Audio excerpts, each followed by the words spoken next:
Meanwhile, a portion of a U.S. Navy Pacific Fleet has been rerouted to the Korean Peninsula.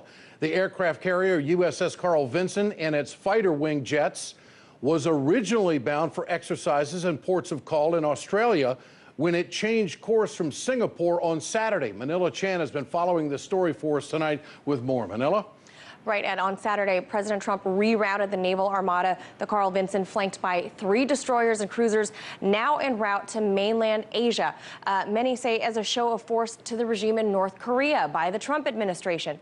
And by Sunday, the president's cabinet made their rounds on the Sunday talk shows to justify this move. First, by the U.S. Secretary of State Rex Tillerson.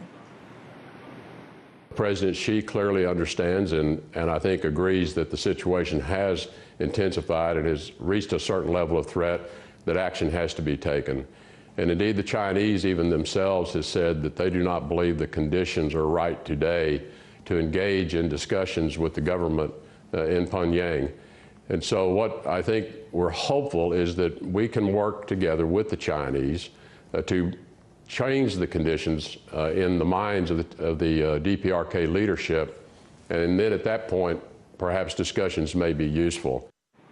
And Michael Flynn's replacement, new National Security Advisor H.R. McMaster, said this, quote, North Korea has been engaged in a pattern of provocative behavior. This is a rogue regime that is now a nuclear-capable regime. The president has asked to be prepared to give him a full range of options to remove that threat to the American people and to our allies and partners in the region. Now, this move comes just on the heels of Chinese President Xi Jinping's visit to President Trump's Mar-a-Lago estate, where, according to officials, the 2 presidents discussed China's position on North Korea.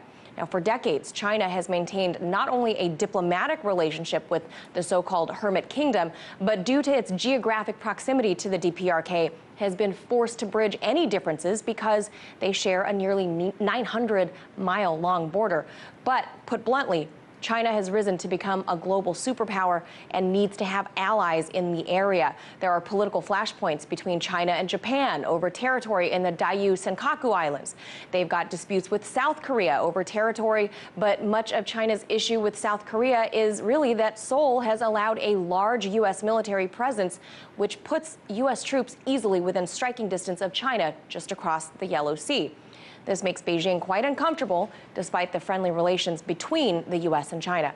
And according to Rex Tillerson, President Xi has expressed his concern over the new leader, Kim Jong-un, and his nuclear ambitions. However, little has been said on President Xi's part on what his administration would do to handle this nuclear threat. Now, since the North Korean regime learned of the incoming U.S. fleet, Kim Jong-un has actually vowed to ramp up their development of an ICBM that would be capable of carrying a nuke to the U.S. mainland.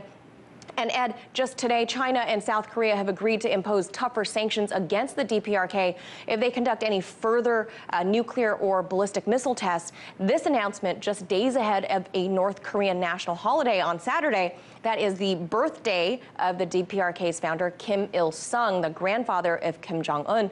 And what do you guess they do on this day? They launch missiles. So Saturday may be a catalyst or a tipping point for the U.S. intervention there in Asia, Ed. Okay, thanks, Manila. Appreciate that tonight.